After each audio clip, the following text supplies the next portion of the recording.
Oh my gosh, Bill Varney's back from vacation, from his vacation, and he's going to join us here today. And we're going to be talking about how much fun he had on his vacation from his vacation. So thank you all for joining us today. Wasn't that an incredible day yesterday? That podcast yesterday, oh my goodness. We had to break into Promar, catching that Marlin. Those guys at Promar are so happy today. They're eating Marlin, and they are happy about eating Marlin. It is a good fish to eat. Teriyaki Marlin, smoked Marlin, hibachi Marlin, poke Marlin. There's just so many ways to eat that striped Marlin. So the guys over at Okuma are super happy about that. But it's Okuma Wednesday. We're talking Okuma products. I'm sure Bill's got some stuff to bring to the table about Okuma. I want to thank Okuma for being a part of the show for such a long time, part of my life. I've been sponsored by Okuma for over 15 years. Had a very good time at the ICAST show with the guys. But we got a lot to talk about today, and we got Bill Varney sitting on the sidelines waiting to come here and tell us all about how much fun he had on his vacation from his vacation. And we'll be talking surf fishing today. We'll be talking all kinds of cool stuff. So let's bring in Mr. Varney here and get this show on the road. Good morning, Bill. Welcome. Hey there, Captain Dave. Good to see you, buddy. We missed you last week, my friend. We missed you. Thank you. As you can see, I was out there working on my sunburn. Yeah, you were working on your tan. Look at you. You're all tanned up. You're almost as tan as I am. Almost. Thank God the two of us don't live in California, because Newsom would figure out a way to tax these tans. Exactly. But So yeah, just back from my trip to Cedros Island, and went with Rosie and Cedros Sport Fishing, and you know, fishing was phenomenal. We'll talk about that in a second, but I've got to tell everybody, like, if you've never gone to Mexico or you don't want to have the hassle of dealing with things, I mean, it is the only way to go. You drive over to the parking lot at the Cross Border Express, which is in the US off of the 905. It's like 2 blocks off of the freeway. You park. Dave's been there 100 times. You park. You go. There's a little like cafe there, and has a little sitting area. You meet there. She meets you. She takes all of your luggage. She has all of the carts ready. You load everything up. She gives you all your paperwork. So you have fishing license, visa, your plane boarding pass, everything you need. You just push your carts over the top of that little hill, come down the other side. There's only one way to go. You can't screw up. You get to the other side. There's a guy there who meets you, speaks the Queen's English, takes you right to your private area to wait for your private plane. You sit around there for about 20 or 30 minutes, take a short bus ride. You get on the plane. It's a Cessna 12 passenger caravan. You hop on that plane, flies at 10,000 feet. You fly down to the island, takes about 2 hours, unbelievable view the entire way. You get to see Mexico on one side, the coastline on the other side. You land on the island. They push you away from your baggage while the drug sniffing dog takes a look at it, and the federales. They got beers waiting for you in a nice chest, and Gatorade and sodas and water. You have a drink, you hop in the van. The next thing you know, you're at the lodge on the hill. They've got a lunch waiting for you. And then the next morning you wake up to go fishing. They get a 5-minute ride down to the harbor.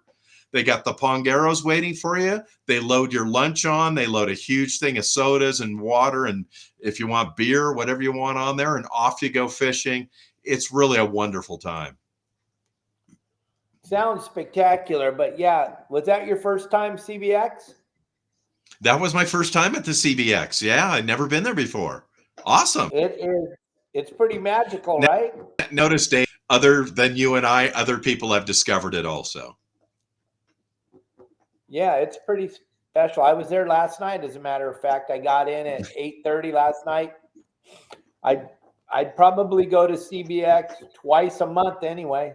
It's pretty magical how easy it is. It's kind of, for you, Bill, isn't it kind of like, you're like, wait a minute, that's it? You look at me, go, that Well, was it. Dave, to be honest with you, because I travel a lot and domestically, internationally, it was a lot easier than just going down to the airport and catching a Frontier flight to Santa Ana. I mean, the TSA, you whip right through there. After that, there's nothing there.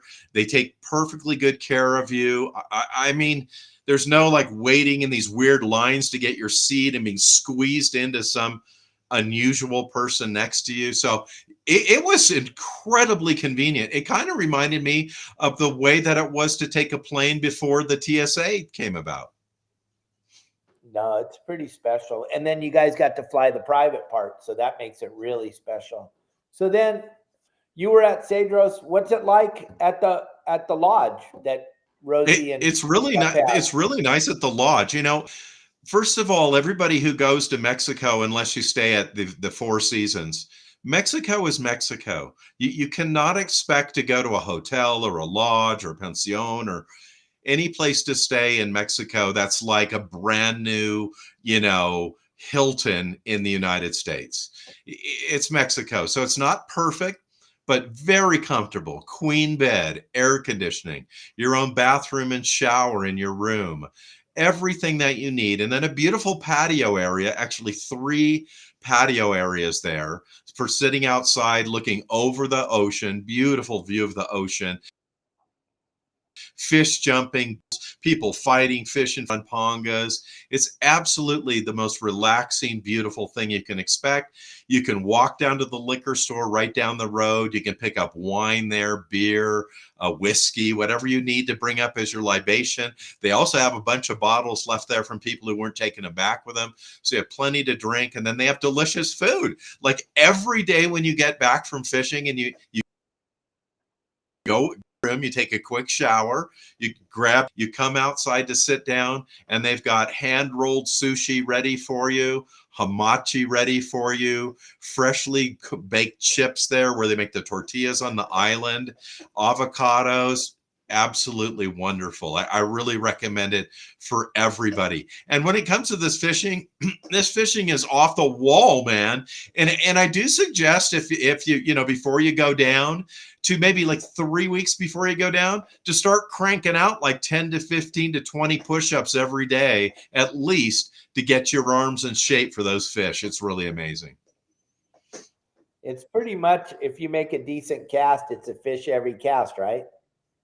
Every cast, like we go. So in the first thing in the morning, everybody gets on their pongas, and we go up island and we go yellowtail fishing. There was not one day out of 5 days that we didn't have our limit. That'd be 5 of each, or 15 on our boat, because there was me, my buddy Tom, and then the Pongero, in less than 2 hours. I think 2 of the days in 1.5 hours, 5 each. So we got 15 in total yellows in the 30 to 40 pound range. Absolutely wide open. If you've never caught a yellow before, this is the place to go. You don't fish bait for them. You troll a Rapala. And then when that gets hooked up, the other 2 of you drop, either fish the surface iron or yo-yo iron, and you're on in literally seconds. Yellowtail fin there is probably the best I've seen anywhere other than Alijos rocks, or on these high spots, a couple high spots on the ridge. So absolutely fantastic. And then, they have a huge white bag, our favorite on the boat. Those yellowtail are just dying to get in the white bag, and the white bag is full of ice. But some of these fish are so big, they have a area below in the ponga forward where they put them in there, and then that bag is full of ice. They bleed, gut, and ice everything down right on the spot, so your fish is in absolutely immaculate condition from the minute forward. And if you catch a lot of fish like we did, we would go back into port at about between 10 and 11, and drop all those fish off for those to go up to the processor and be cooled immediately, and then set out again for our rest of our fishing day. And you fish every day from sun up to about 4 in the afternoon, unless you call, halt, I can't take it anymore. I've got too much. And then they'll take you back into shore begrudgingly. So absolutely fantastic. But Dave Brown's watching, and I know Dave's been down there a lot in the That Alijos series reel has got to be just a game changer down there fishing that yellowtail on the iron. But if you guys tapped out on the yellowtail, you could just slide in and catch calicos till your head falls off, right? Well, this is the thing about calicos. That island, now, first of all, they only, ponga wise, and really because there's no boats allowed around the island fishing, they only fish maybe like 10 to, I'm going to say 12% of the island. So much of it is untouched. Calico bass fishing is basically wide open just about anywhere you go on the southern side, the windward side, or the northern side of the island. So there are a ton of calico bass there. But as you know, Dave, there's calico bass from Turtle Bay all the way to probably San Francisco. I haven't fished north of Morro Bay north of Morro Bay too much, but they're everywhere. So I'm not personally, I've got a lot of calico bass, a lot of big ones in my life, so I didn't concentrate a lot of time on those. We would pass this point on the way back and take some casts on that point, and I think I got 3 or 4 over 5 pounds on the iron fishing for yellows. So there's a ton of calico bass, but there's quite a bit of black sea bass and halibut there. So, and of course, all of the other fish, sheep's head, you name it, barracuda, they're all there. So caught a huge sculpin, one of the biggest sculpin I've ever seen there. So all those different fish are there. So if you want to concentrate on calico bass, you can do that. I know Tommy P was down there a trip before mine, maybe 2 trips before mine. Him and his buddy caught 454 calico bass in 3.5 days. So plenty of calico bass there, but we decided to concentrate on the sea bass and the halibut while we were there.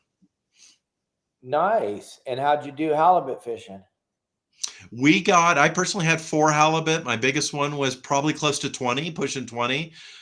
We saw halibut up to 40 pounds while we were there. I think in our whole group of 12, we probably had about 35 in total.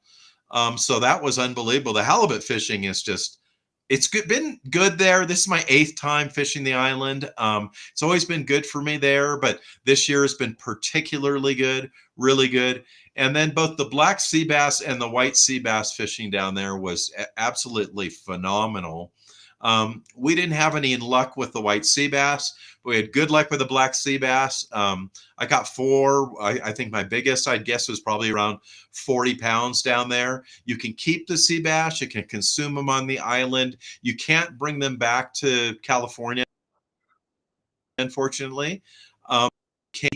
There. And also, one thing about the blacks, they do feed the people on the island with the extra fish. So that's really gives you a great feeling. You get thanks in the morning from the pongeros and the people that hang out around the where the boats are launched there for the fish that you bring in that they feed their families with. So that was absolutely fantastic. And I'm telling you, there's so many black sea bass around the island. The biggest one our group got was over 200 pounds. Most of them were the juveniles, anywhere from, let's say, 12 to 40 pounds, kind of in that range. And there's so many of them everywhere. I mean, really everywhere we fished around the island, the side of the island, the front of the island, up north on the island, there were black sea bass that were almost a nuisance to some extent. So very, very healthy population down there, just like we have up here now.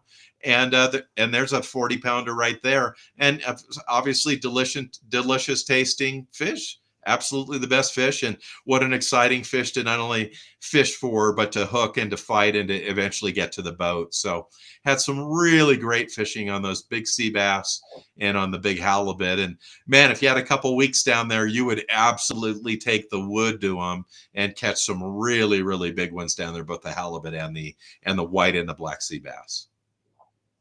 Looking at that bay in this picture right behind you with your halibut in there, how's that bay? I know you're like me. Did you cast in that bay at all? Yeah, we fished on the backside of that dilapidated pier there for a little while, and we actually fished adjacent to the harbor there, which would be to the north of the harbor. And because the area that we were in was all cobblestone and not sand, we actually could not cast far enough from shore halibut were. We caught a bunch of these halibut right outside. So there's the surf line, small surf line, this gravelly area, then kelp, and then outside that kelp is where the sand was. There are 2 beaches on Cedros Island. It's a very big island. It is about as wide as Catalina is long, and it is probably a bit longer, maybe twice as long, I say, as Catalina. You can't really drive on the island. We were trying to drive from one side of the island to the other, but because the road is so bad, it takes like half a day or longer just to get to the other side of the island if you could make it there. So that wasn't going to happen. There are 2 beaches there. One is on the south side, and it was affected a bit by these swells coming up from the 2 tropical storms right off of you there, Dave. But that is about a 3-mile long beach. And then there's about a 5-mile long beach, sand beach, that's on the west side of the island. So we were unable to get to those. We will be shooting for those next time. The Pongero wasn't too excited about dropping us off on the beach there. He thought we were not, going to drown, not able to swim to shore. Little did he know. I'm an Olympian style swimmer, so could definitely make to the beach. But we'll have that happen next time. But anyway, beach fishing's good. It was okay, but certainly much better on the boats and absolutely phenomenal for those big fish offshore. Hey, our buddy Matt Ryan's going fishing right now at Bolsa Chica. He just wanted to let you know, surf fishing right now. Good job. Good job. I was there fishing last week, as you know, and it was absolutely phenomenal. I fished there all day Friday, the day before our surf fishing clinic there, and I caught corbina, yellowfin croaker, and perch. I didn't get a big spotfin croaker that day, but we got a couple the next day. So it's been some really good surf fishing, and all the way really from the Santa Monica Pier to the Well, then sounds like Matt's going to have a wonderful day today. Hey, Bill, Seawolf was wondering what the comparison black sea bass to white sea bass, and I'll talk about this for a second, then you can take it. The black sea bass gang, super smart fish, gonna swim into the kelp, into the structure. They don't want to die. White sea bass, super stupid fish. They're gonna swim away from the structure. That's the difference between the 2. Black sea bass going in the structure. White sea bass going away. White sea bass, it's so bizarre, gang. None of those white sea bass that you see people catch should ever be caught because they're catching them on the edges of structure and kelp. They should, just like a yellowtail or a black, they should haul ass right into the structure. But for some reason, they don't. When you hook a sea bass, they swim out to sea every time. They're the dumbest animal on the planet. Black sea bass, totally different. Hook your line to the back of your car and have your wife drive around your neighborhood. That's what it's like hooking up a black sea bass. Wouldn't you agree? This is exactly the same experience. Over time, that's the experience I've had. And certainly in this trip, that was the experience. So those white sea bass, although we didn't get into them, the boats that did, they of course ball up in a ball, and then the boats get right over them. And it's not like they're swimming back and forth through the kelp looking for something to eat. And then, like you said, as you hook them, they normally swim back and forth underneath the boat. Those black sea bass, on the other hand, when you hook them, they remind me a lot of a wahoo. They don't take the speed of a run of a wahoo, but once they're hooked, they go perpendicular to the boat out to sea, and there's no stopping them. With the fish I was fishing it on a Tranx reel, and I got probably halfway through my Spectre on that fish, and we started up the boat and followed it a little bit so we could get a little closer to it and get a little bit of line on it. But that was quite a fight on that fish, and as I said, they take a long run, then they often will come up near the surface, and then they'll sound again down toward the bottom. And one thing I've noticed about the black sea bass, whether it was a 200+ pounder I caught over at San Clemente or this fish, many times when they come up to the surface, they've extended their bladder. And the end of the fight, it's easy to get them to the boat. But the beginning of the fight, the middle of the fight, boy, they are big time runners. They'll run for a long distance, and they're going to look for that kelp, rocks.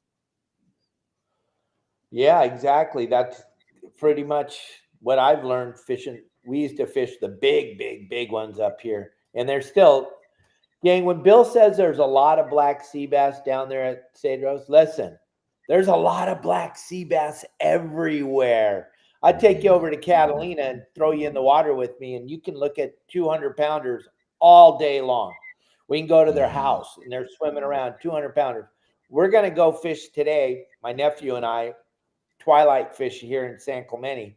And the spots that we're going to go to are known black sea bass houses. They live all over the coast. There's been a moratorium on them for over 30 years. I'm probably closer to 40 years. You're not allowed to catch them. So they're prolific here. I think it would be really fun if they did what they do in Florida and they give you permits to, you can't take the Goliath grouper, but you can catch them and tag them and do all that fun stuff. If we had that opportunity here on the West Coast, I know it'll never happen, Bill, so we don't even have to, because it's California. If anything, that's going to be fun. If they banned it once, you're never going to get it back. Once they find out you're having fun doing it and it's banned forever. But if they opened it up and allowed tags and no take, but you could go catch them, oh my gosh. You know you'd be getting some 500 and 600 pounders. It's just, there's so many out here, gang. But real quick, I want to show you this reel I was talking about, this Alijos series reel. Check this thing out.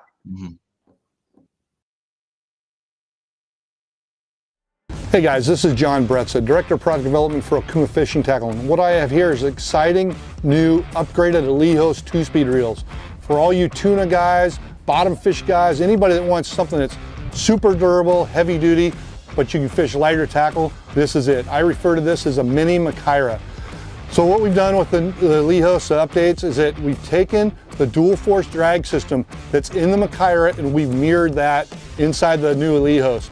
The other thing that we've done is based on popular demand that we've heard from you anglers out there is that we added a thrust bearing. The same thrust bearing that you'll find in the Machaira is now in the Alijos. So when you fish at really heavy drag pressure, you're going to eliminate any handle binding and you're going to have great free spool and you're going to be able to really put the wood to these big tuna. The other thing that we've also done is that one of the keys to the Machaira drag system is a drag cam and the actual ramp and what it can actually achieve from free spool to strike, but more importantly, from strike to full when that fish is in the death circle. The Machaira outperforms everything else, and what we did is we copied the Machaira drag cam and put that in the Alijos. So some great benefits there. The other thing, just like the previous Alijos, you have 17.4 grade stainless steel gearing. One advantage that you do have, even though I call it a mini Machaira, one advantage that it does have is that there's a cast control system. So you can adjust this to real heavy pressure. Say if you're up in Alaska fishing halibut, you got real heavy lead, you can slow that spool down, or you can do micro adjustments for say casting sardines or something like that on the West Coast. The new Alijos is going to be backed by a 3-year warranty. This product is now shipping and in the dealer's hands right now. If you want to find out more information on the Alijos, check it out on okumafishingusa.com.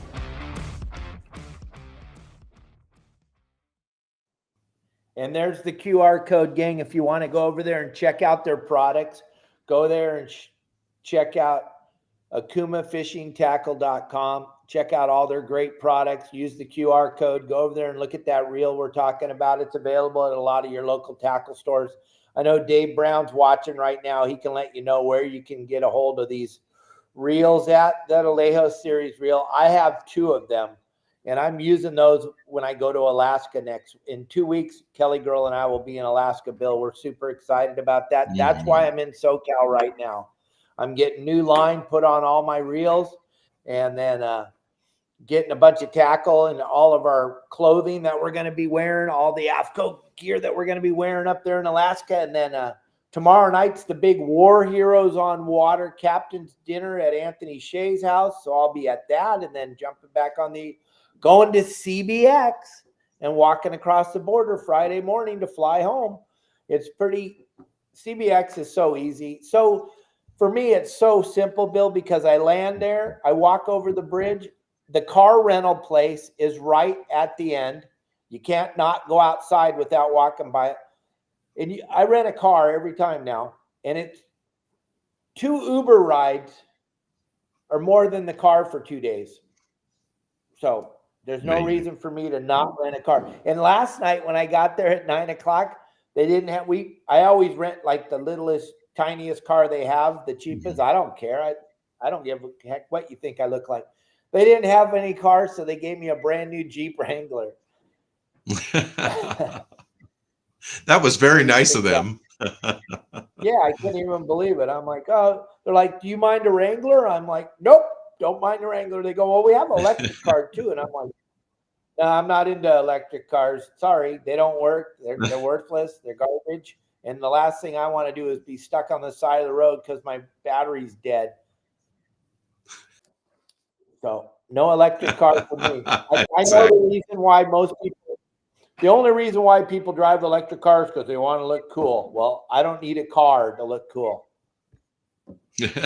Well, when I drive cross country, so when I drive from Colorado to California, I see very few electric cars between, where I live in the mountains here and probably St. George, Utah, because there's absolutely no place to charge them up along the way.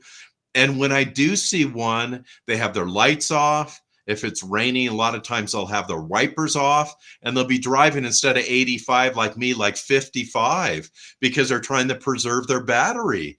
So yeah, you almost never see them in these open parts of the country. And then when you come to Los Angeles, man, they're like a dime a dozen between them and the Tesla truck or whatever that thing is. The stainless steel, looks like a lure. You see them all over. You see those all over in California. In LA, everybody needs all the help they can get to look cool. So they got to buy those garbage electric cars. But Bill, I wanted to talk to you. I kind of brought you up yesterday. I don't know if you're listening to the show, but I used your name a lot yesterday because of this mess. Yesterday, right after the show, when I got ready to fly up here, this thing, the top end of this thing hit Cabo, and we probably got 5 inches of rain in like an hour and a half, 2 hours. Absolutely incredible. Town hadn't seen any rain since November, so absolutely just stopped the whole town. Great videos some people posted of the town being flooded. I didn't have time. I know it's hard to believe I didn't film any videos of it, but I was just trying to get to the airport. It was mayhem. This was like 2 tropical depressions, and then they came together and they're making this monster that's driving up now. It's a little farther up the coast now, but it's pushing a ton of energy into Southern California. And this is kind of what you were talking about 3 weeks ago on the show. Exactly. This is exactly what we're talking about, that these storms spawn off of Veracruz, Mexico, which is below Acapulco in the picture there. And then as tropical storms, and then as they gain strength, they move up to the north and to the northwest, and sometimes they become hurricanes. Now, this one is what's called the Fujiwara effect, which is a Japanese term that means where you have 2 cyclones that come together in order to make one cyclone. So that is what they're worrying about right now, is that these 2 will join. It looks like they're going to go to the west and not go to the east and hit Baja mainland. They're afraid of the swell size that's going to be created by these 2 if they become one gigantic hurricane. So that's what they're looking out for now. As we talked about a couple of weeks ago, this is what pushes warm water from the south up to the north. Unusually so this summer, Santa Barbara, the harbor in Santa Barbara, the water dipped to 60 degrees up there 2 days ago. I mean, think about that. It's August in Santa Barbara and the water is 59 and 60. It's very cold. So we're going to see these storms. They're going to begin in earnest now. They're going to be pushing this warm, clear water north. It's going to push in our area, in the Southern California area, more fish like Dorado, yellowfin tuna into our zone. But along the beaches, it's going to push the fish that are down in the south in San Diego toward the north. And it's going to open up for some really, really good fishing up in the Ventura, Santa Barbara area, probably beginning in the next 2 weeks or so. And because it's so late, it's so extended, we may see this go into the fall and possibly produce some really good surf fishing all the way up to Thanksgiving. Right. Well, and the thing about it is, Bill, you were talking that this is going to stop all that north wind coming down. And then this morning, just to let you know, Justin left the harbor 2 days ago. It was 61. He left the harbor this morning in Long Beach. The water's 69. giant swell offshore, he said. It's humongous. And it's a big giant south. Can you hear me? And all of that, we can hear you fine. And all of that is great, of course, for not only surf fishing, but for offshore fishing, as it once again brings that cool, that warm, rather clear water into Southern California, and along with it, all the bait fish and all the fish that feed on them. So this is really looking bright as we're coming into August now. Like, we're really going to have it pick up to the next level, both along the beach and offshore. But, to be honest with you, surf fishing has been good since February. So it continues to be fantastic along the coast. But all this stuff that Bill was just talking about, gang, those of you that like to fish offshore, this is only going to make it better. I think we're in store for one hell of an August, September. It's probably going to be insane all the way through November. If you really look at what's going on down below, you go to windy.com. That's where that picture came from. I was just showing you. And you look at all the little spinners and all the little things that are happening. It's just going to keep pushing this water up the line. And there's a lot of yellowfin and stuff. So there's all kinds of cool stuff. But Bill, as the water gets hotter, what's the cutoff? Is there a cutoff for the surf? If it gets too hot, are we going to start to not see fish if it gets in the 80s? Yeah, that's exactly what happens. And it's not because we're not seeing fish because they're not eating. What will, as the water warms, it will have sand crabs that are available for them to eat, and really other baits. And those baits, to some extent, and the fish to large extent, corbina, perch, spotfin, yellowfin croakers, stripers, they will all begin to move north. So San Diego is red hot surf fishing right now. And we may get down the line in a month around September 15th, and it's slow in San Diego. And then Orange County, South Bay, Ventura, and Santa Barbara turn on and are red hot. And then when you get to the end of the surf fishing season, and although it's good all year long, the really active season throughout the summer, we might get up to, about the beginning of October, and you're going to have some phenomenal surf fishing in places like Carpinteria, Ventura Overhead, Ventura proper itself, Hollywood Beach, all the way up to Halama Beach, because the water is warmer, and these really big corbina who need to feed, they're all going to be able to move north as that water gets warm, and they're all going to be kind of in that Carpinteria, Santa Barbara area, a place that you wouldn't normally think of catching corbina, but when you do, you're talking about 25, 26, 27-inch fish up there. Some fish that are 20 plus years old will migrate up there and feed before the water cools and they make their way south. Crazy. Brent was wondering, when's the next Grunion run? Are we allowed to catch them anymore? Yeah, so the month of August is the last full month of Grunion runs. We had one last Sunday, but the full moon was about a week ago or so. The next full moon's going to be around the new moon. The full moon will be around the 19th of this month. So right in the middle of the month is going to be our last. So this is our last full month of Grunion run. So you're going to see it again this month. I didn't really get many reports from a few days ago, but I got reports from 2 weeks ago. It was phenomenal again. Amazing. And once again, we've seen these big runs along the coast. One of the biggest ones we saw in the last weeks is another one in Ventura. So I see a lot of Grunion up in that area. So we're going to see in the middle of this month, we're going to see another Grunion run. And then I would guess, out of just historically, we'll see one more around the first new moon period of September, and then they're going to be over for the year at that point. Are we allowed to take them in September? We can take them in September. I don't see any rules against September. I don't think they mention it in their guidelines, but they mention those early closures. Right. Don't say anything about it.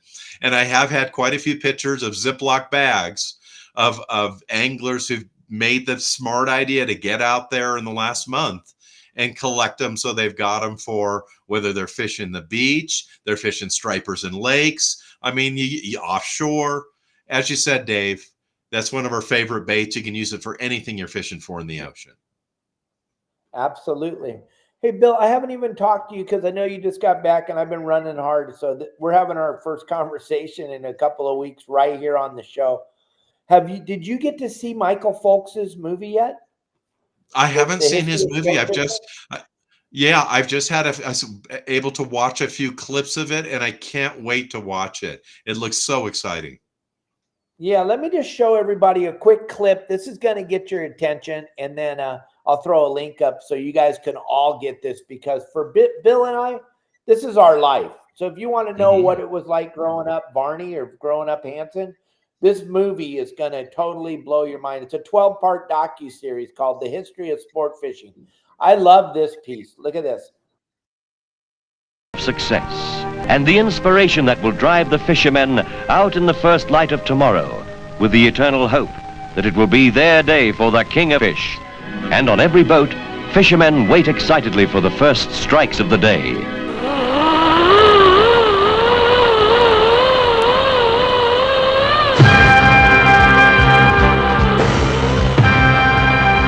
It's all about the bite. It's putting on the right bait, getting bit, setting the hook, or getting that first bend out of the rod. It's about the initial hookup. It's one of the most exciting moments anybody can have ever. When you see something that size, you freak out. You strip it. He's bigger than you. It's 150 pounds. Giant-eyed, overgrown minnow. they could have come from a spacecraft. You get tight with it. You've got a hold of a huge creature. Something in your heart stops. You know, I love it. you can see. And that's pretty much what it's like for me and you, right? I mean, those guys are describing it, and Frank Lopresti, perfect description. It's all about the bite. It's all about bending your rod. There's nothing more exciting. If you guys haven't seen this docuseries, it's 12 parts put together by the great Michael Folks. Used to be the producer director of Inside Sport Fishing. Now he's got his own docuseries called The History of Sport Fishing. You're going to see a lot of the big names. And you know what I learned by watching it? I learned that the fishing, our forefathers, Bill, this is, I know you know this, I don't, because I got zero education, but our forefathers were fishermen, and they were hardcore fishermen. George Washington never left Valley Forge or any places that he was at without his tackle box. When you listen and you get to see the writings of these guys, and then I didn't even know, fishing is in the Constitution. Fishing is a right of the United States citizen. Fishing is a right. And I saw some little lame girl, green hair, Birkenstocks, hairy leg girl on a post saying that fishing is not a right, it's a privilege. Well, you might want to read the Constitution, because I know they're trying to change the Constitution because it doesn't make sense to them. But it's in the Constitution. I mean, that's what I learned watching this movie, which was pretty amazing for me. I didn't know that.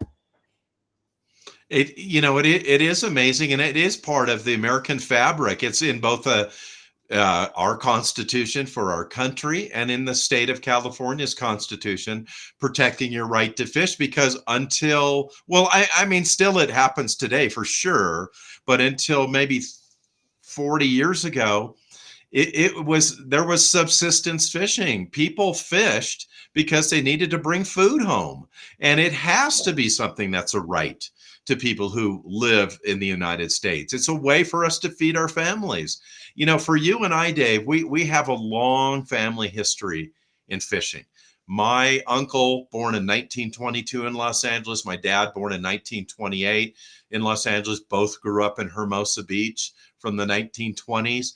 They've told us numerous stories over the years about their fishing exploits and what used to be caught in California, what was caught in California.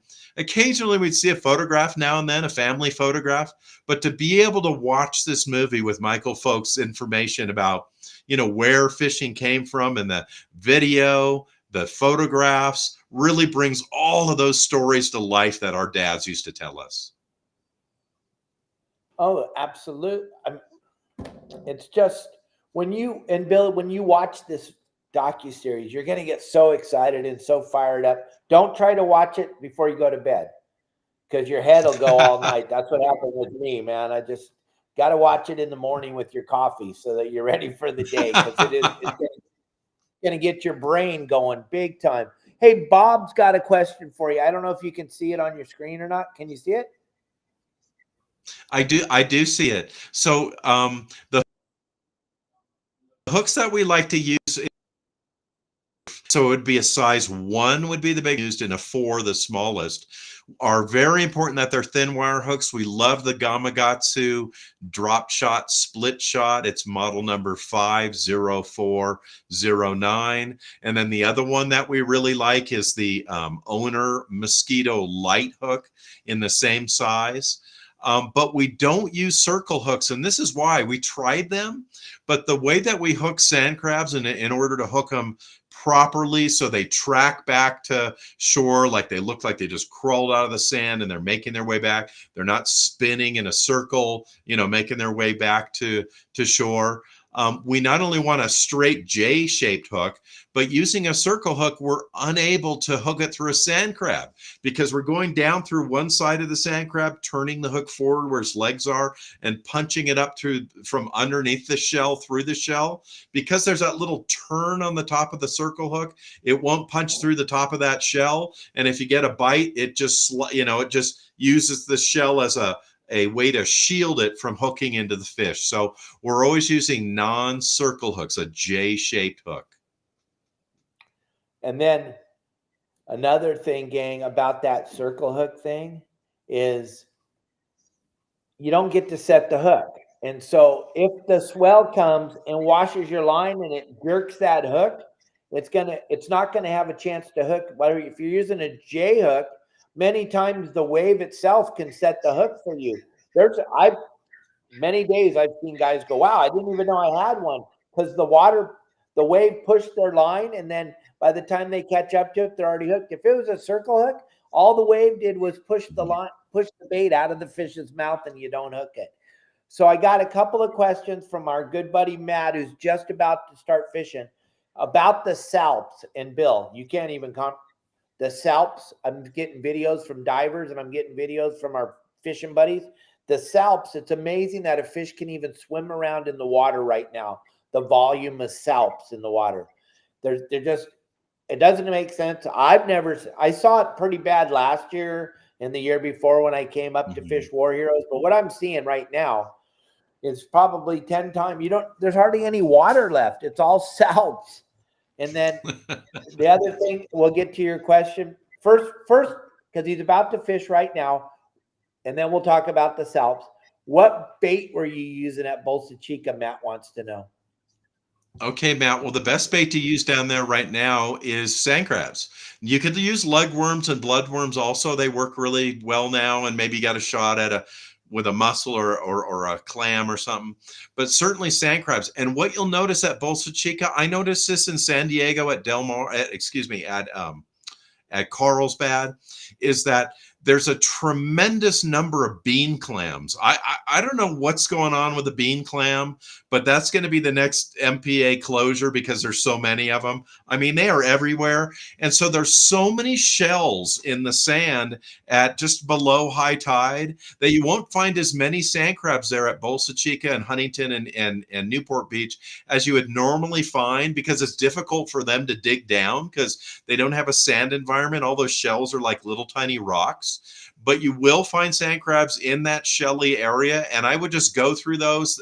The predominant number of them is about the size of a dime, so you want to fish with those. If you find one that's the size of your big toe, unless it's really soft, you're not going to get a bite on that. So get a bunch of them. Look for those ones that are like that medium soft consistency, like I always tell you, like kind of like the consistency of a pop can, beer can side, and that's what you want to use. And we had people at the clinic using a single one, and then when they found the real small ones, putting like 3 of those small ones on the hook. You're going to want to put them back to back, so the first one's on like that, the second one's piggybacking it, the third one's piggybacking that one. That's how you want the sand crabs on the hook. You don't want them legs to legs or back to back, because when they spawn, you know, for lack of a better word, they do a doggy style on one another's back. So you want to put 3 of those on there if they're small, 1 if they're bigger. Take some time to find quality sand crabs that are soft shell, about the size of a dime, and I guarantee you'll be on the Corbina in no time. There you go. Doesn't get any better than that. That's real-time information because he was down there on the beach last week. So then the other thing is, what's the deal with these salps? I don't know. They were down at Cedros Island too. They're all over the place. They're absolutely all over the place. Down there, though, what I noticed in addition to them was, remember when we were kids and we used to see that big purple line jellyfish that would come into the beach, and we'd be boogie boarding or something. And remember, that was when we were little kids. That was when we were like 6, 7, 8, 9, 10, right around that age. Saw those down there. Saw a bunch of those down there. Yeah, it was forever ago. So I don't know what brings that stuff in. And of course it gets on your line and it's like the blob has attacked you, but it's down there too. And I imagine it's all the way up the coast. Well, you know, it's weird. The guys are showing me pictures of rockfish with salps in their belly. Calico bass with salps in their belly. They're eating them. They're eating these salps. And the salps aren't the slimy ones you're talking about to get on your line. These things are about that long. They're about 5, 6 inches long, maybe 10 inches on the big ones. They got like a nucleus, like a little brown nucleus in the middle of it. I don't even know it. It's the weirdest looking thing. I've taken them out of the water and looked at them. But it's got like a siphon where the door opens, the water goes in it, comes out of it. There's just my theory. I don't know anything, so don't quote me on anything. I don't know anything, folks, but could they be, because the water is getting very, very purpley again. Yesterday's video, Justin out there, the water was so clean. It looked like Cabo water. Do you think there's a chance that these are filters? God, you know, I really don't know. To see what big numbers they're in, like their swimming ability is limited, so they're carried by the current. And I presume they're moving where the current goes. And I think the current in large part moves where their food is. So that's how they're moving along with it. But it's just so weird to see them in the stomach of fish. No, it doesn't seem like they have nutritional value of any sort. No, but like Devin Cruz was just saying, thick from Dana Point to Catalina yesterday. It's the same thing everywhere, gang. Go out to Clemente, you go out to where the bluefin are biting in the middle of the ocean. There's just thousands and hundreds of thousands of these things in the water. So you could only imagine that fish could be trying to eat something else and he gets a mouthful of salp, because you can't really, when you get in there and you look, they're everywhere. So I don't know, maybe that brown nucleus thing inside of them. But when you get them, Bill, out of the fish, the thing is like leather. They're not going to be, I don't even know how many years it would take to pass that as a fish, because it's a big, it goes from a nice clear tube with a brown nucleus in it to like leather in the fish's stomach, like a piece of leather. When you grab it out of there, you're just like, wow, you can barely even cut it.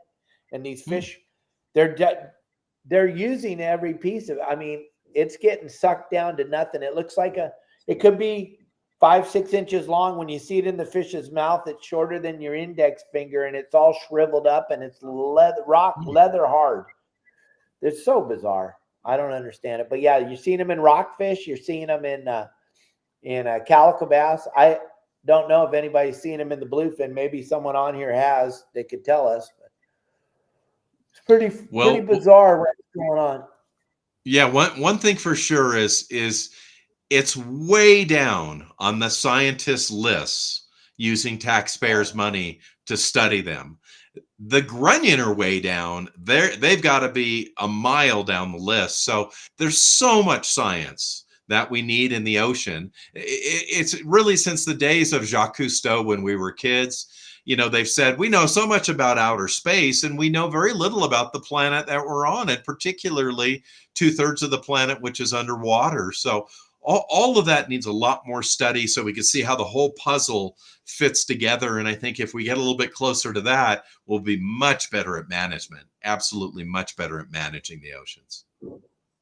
Well, now that we mentioned salps and the hundreds of thousands of people are going to see this video, they're probably going to ban salps from being caught. That could very well be. It's crazy to think that that's where we're at. But it's crazy what's going on. The whole world's upside down right now. But fishing is not. Fishing is really good. Justin is offshore right now. He looks like he's finding some fish. I see him staring in the binoculars and jumping up and down. They just stopped for a little while. He's hanging out in the background while Bill and I are doing this show, gang, because he's going to go live right after the show. We're going to shut down, and then we're going to go right back to Justin fishing live. Now, yesterday was pretty spectacular, Bill. I don't know if you saw that Marlin we got that the boys from Promar got during the podcast. We were trying to do the podcast, and we flipped over there and got to watch Justin catch a Marlin. And I'll tell you, the guys that took that thing home, they were calling me last night, telling me they had no idea that it tasted as good as it tastes. You can make fish taste terrible, or you can make it taste great. It's up to you, gang. But the one thing I can promise you is you have no idea what I like to eat. You have no idea what Bill likes to eat. And you sure the heck don't know what Ben and Steve like to eat. So when I was telling everybody yesterday, leave your lame comments to yourself. Don't tell us they're no good to eat, because you have no idea what we like. I promise you I don't like what you like. I know that. Whoever's watching. You like stuff that I don't like, but I don't judge you because of that. I don't like to eat the stuff you eat. So don't get mad at us because we eat a Marlin. It's going to be okay. It's not going to be the end of the world. Everything's going to be okay. There's still more Marlin out there. There'll be more tomorrow too, Bill. Well, I have to admit that I've caught numerous Marlin over my life, a couple of them not intending to catch them. And I've eaten both striper, which we smoked, and blue Marlin, and they were delicious. And the blue Marlin in particular was unbelievably good. And it was a big fish, and I gave some to my Mexican partners. I brought home some, I gave some to my friends, and I regretted later giving any of it away. Right. It's a good eating fish. Hey, here's a cool picture you sent me. What's happening here? So this is just the end of one day, and that's just a few of the fish that they hung up behind us. So that day was that was 10 yellowtail, 2 or 3 black sea bass that day. So this is where you get off the boat. There's a little cement abutment there, and it's summer there. So many of the kids in town come down to the water, both boys and girls, and watch the boats come in. It's just such a lovely, friendly environment. It's like going back 60 years in California. And so they hang up the fish, and then we asked them to take that picture for Cedros Sport Fishing so they could use it on their site. But that's just an example of half of the fish in one day down there. Just absolutely phenomenal. And I'll tell you, and I've been on a lot of long range trips and of course all over the world fishing, and there's nothing better than coming back at the end of the day and going back to your own queen size bed and your refrigerator in your room and cold cocktails and fresh dinner made by 3 lovely women for you, and sit out on your patio and sleep in that bed at night. Boy, I mean, as much as I love my long range trips and love living in the bunk, there's nothing better than it. And so that's the end of a long day of fishing, being out in the sun. And as I said, the most friendly people, talked to the most friendly folks down there, had a really fantastic time. Yeah, and you never feel fearful down there, gang. You're on an island, and everybody on that island, every single person on that island knows that it's a special thing when the gringo comes to the island, and they're super kind. They can't help you enough, and you have to understand the level that they live at. Most of you would suck your thumb and cry, and they are very, very hardworking people, and they're very, very, very kind, which is something missing in the United States of America. The people of Mexico, the true people of Mexico, are super kind, and when you get to Cedros, it's at a level of kindness like most people don't even understand, right, Bill? The kindness is insane, right? It's absolutely amazing. You know, some of the people, of course, have learned English. And so everybody that you deal with knows some level of English if you don't know Spanish. but they're very warm people. They're family oriented people. They love the Lord. And they're very religious, of course. And, you know, once again, it's just, I mean, I've traveled everywhere. It is like going back in time 50 years to the United States. They're happy to see you. They're always there to help you. And just like you said, Dave, their working mentality is all about hard work and working long, hard days.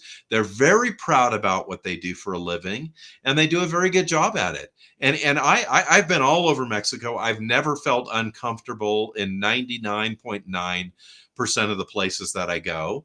And I know that, you know, they really look forward to us coming because we're the ones among, you know, they have other industries there. They've got the salt industry and so forth, and the fishing industry, but tourism brings quite a bit of money to them.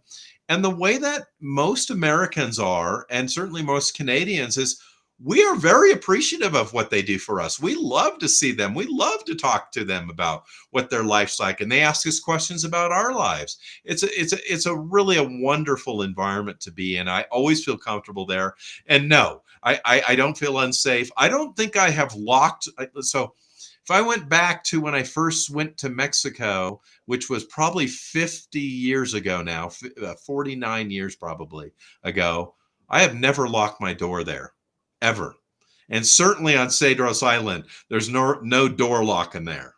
There's no even door closing there. So very wonderful place to live. And the amazing thing about the Mexican people is, if you know the videos I took of the island, they live in what we would consider abject poverty.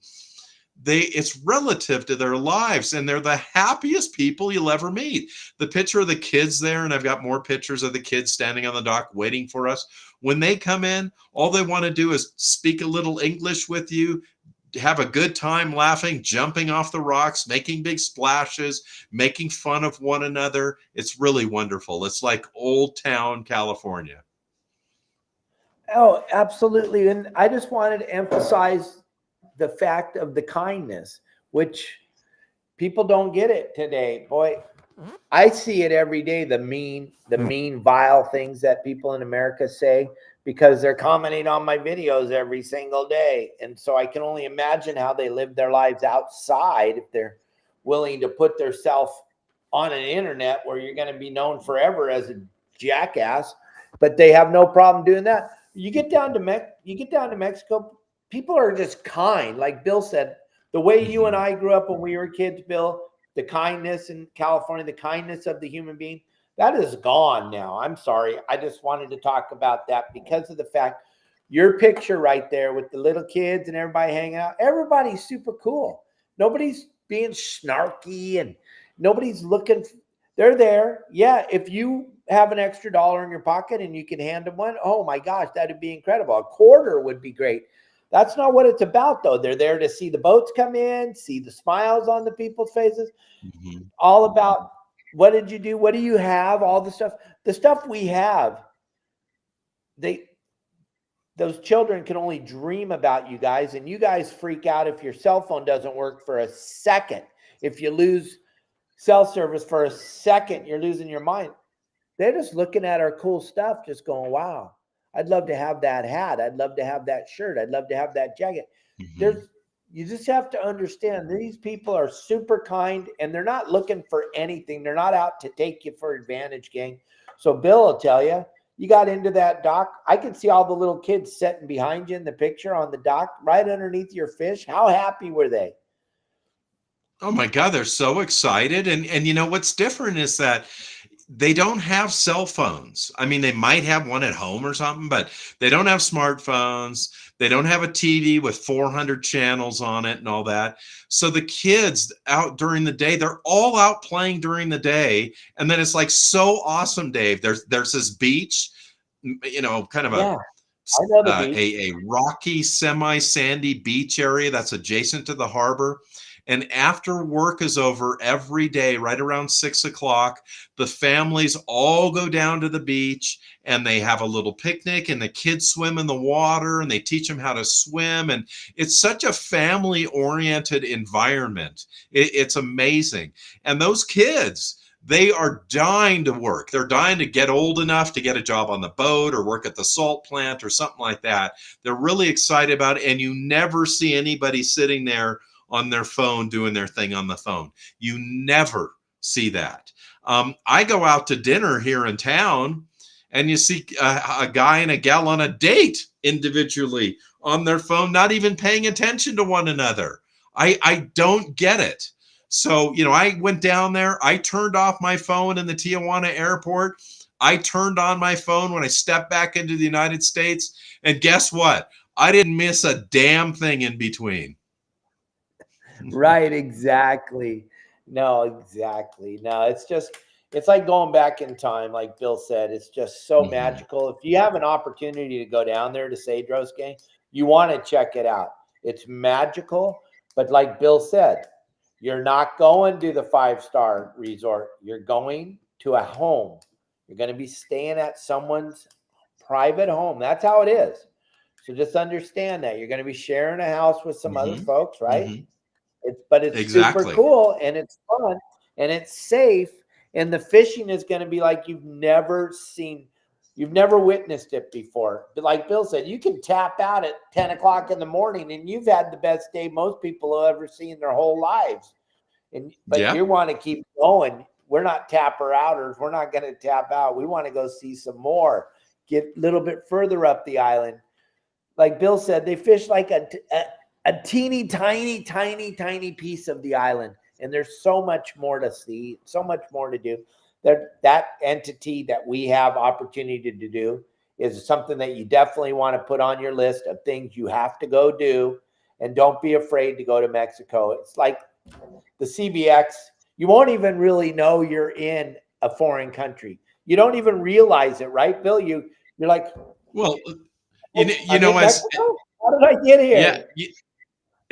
Dave, the first thing that you'll admit is when you walk into the Tijuana airport. Okay, Tijuana, right? Like for me, like what memories does that bring back? When you walk into the Tijuana airport, it is 50 times nicer than LAX. It is beautiful. It's brand new. It's huge. It's well organized. It's absolutely clean. The bathrooms are sparkling clean. When you go into the Tijuana airport, you wished the San Diego airport was half this nice. So yeah, there is something to be said about that. And of course, when you land on Cedros, you step out of the plane on the tarmac. The building in the airport is the size of a double wide, and you are done. You got your beer, you're in the van, you're on your way to rigging your rods up. It's the easiest thing in the world to do. And say one other thing, Rosie's got a young fella, Oscar, who works there, who organizes everything for us. Okay, Oscar is probably 30. He moved to the island when he was 5 years old. His family moved there to work at the salt plant, his dad. And he lived there his whole life up to this point. When he was a senior in high school, he was an exchange student. He went to high school for the last year in San Diego. Before he went, and then while he was there, he worked on English. He's absolutely fluent in English. You wouldn't know. You would be surprised to ask him and learn he's from the island. He's absolutely fluent in English. We spent he and I, because he would drive me around as we look at these different beaches and stuff, he and I spent quite a bit of time together. He's got a wonderful family. He's a great guy. So he's there. He'll take care of all of your needs. Every morning I'd wake up at 5 o'clock in the morning to get ready to leave it for fishing at 5:30. I'd walk down to the dining hall where we eat. The 3 ladies who work in there, lovely ladies, would greet me, buenos dias, every morning, have my hot coffee ready for me. They'd have a smile on their face. Every evening when we'd come back to eat and sit down at the table, the ladies would be there to wish us good evening again.